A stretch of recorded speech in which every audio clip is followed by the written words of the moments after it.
কুয়াশার ভিতরে হারিয়ে যাওয়া এক ছোট ডিঙি নৌকা। ভোরবেলা এক ছেলে তার নৌকা নিয়ে বেরোয় মাছ ধরতে। আস্তে আস্তে চারপাশ ঘন কুয়াশায় ঢেকে যায়, কিছুই দেখা যাচ্ছিল না আশেপাশে। হঠাৎ দূর থেকে দেখতে পায় একটা ছোট্ট স্পিডবোট ভাসতে। কৌতূহলে সে তার নৌকায় বেঁধে উঠে পড়ে তাতে।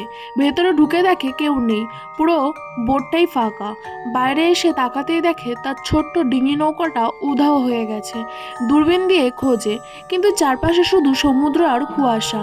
ইঞ্জিনটা খারাপ ছিল, অনেক কষ্টে সেটাও ঠিক করে ফেলে, তবুও মনে হতে থাকে কেউ যেন তাকে চুপি চুপি দেখছে। ঠিক তখনই সে বাইরে দাঁড়িয়ে টয়লেট করছিল। হঠাৎ তার পিছন থেকে কে যেন ধাক্কা মারে, জলের মধ্যে পড়তে পড়তে প্রায় বেঁচে যায়।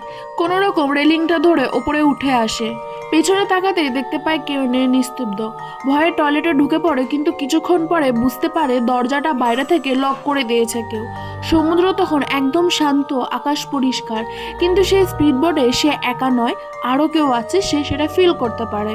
তারপরে ঠিক কী হয়েছিল যদি জানতে হয় তাহলে অবশ্যই কমেন্ট করে বলুন নেক্সট পার্ট, তাহলে অবশ্যই নেক্সট পার্ট